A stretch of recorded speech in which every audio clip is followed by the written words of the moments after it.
This is where people were turned into numbers. Into this pond were flushed the ashes of some 4 million people.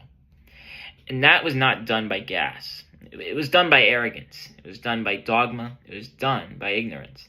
When people believe that they have absolute knowledge with no test in reality, this is how they behave. This is what men do when they aspire to the knowledge of God.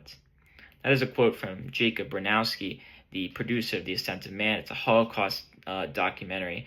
And I start with this quote because I find it deeply related to the book, The Handmaid's Tale by Margaret Atwood. Back when I visited Auschwitz-Birkenau as part of Xavier's first Holocaust Studies International trip, one of the first things I was confronted with, and am admittedly still shocked by today, is how a government can dehumanize and dictate an entire group of people into a number. How they could essentially render an entire social group as worthless. I often wonder how this could happen. Obviously, the Gilead Republic, thankfully, isn't real, but I find the details of their control is directly based on many totalitarians of the past century, especially the rise of the Nazi Party in Germany. Although I can offer no moral perspective on why the Nazis in Gilead Republic would dehumanize or kill anyone, it definitely starts with the same political playbook. It starts with people who want control. People who take advantage of social and economic troubles to become popular within their countries. They spout political ideologies based on people's fears, saying they're the ones who could fix everything. Once they take control, they will use anything and anyone as an excuse for the original problem.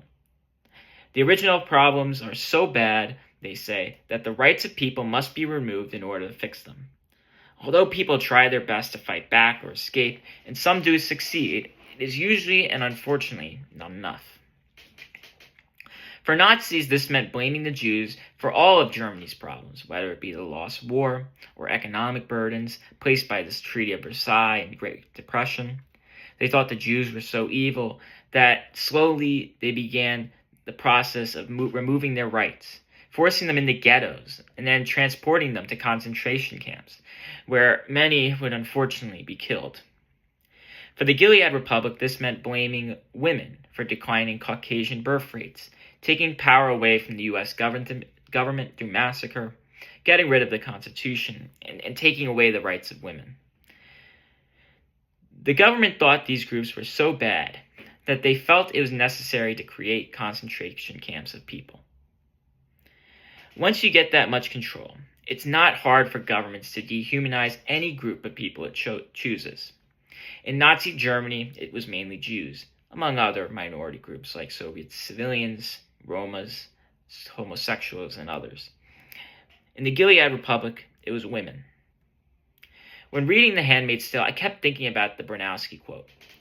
From the time when Alfred was asked by her doctor if she wanted to have sex, not with a rapist intent, mind you, but rather an intent of saving her life, to when the commander took her to the Jezebels, a strip club for the Gilead Republic's major architects.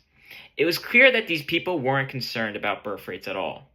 Instead, they systemically created an operation to manipulate women into sexual intercourse, no different than how the Nazis systemically created an operation to commit genocide against the Jews. These people didn't do this to solve a problem. They did it out of their ignorant dogma and to walk like God among men. But what disturbs me most is something I really can't explain. At the very end of the novel, when Alfred is saved by members of Mayday, she simply says this about the commander, a man who sexually abused her, raped her, and even took her to a strip club for his enjoyment. I still have it in me to feel sorry for him. Moira is right. I am a wimp. The fact that she could even feel any sort of empathy for this man, even in the face of all this unnecessary suffering, it's completely unreasonable. And I really have no way of explaining that. But when trying to conclude, I decided to come up with this. In a world still grappling with echoes of somewhat similar ideologies, remember that we must not forget the idea of showing dignity and compassion. For that is how you break the cycle of oppression and prevent history from repeating itself.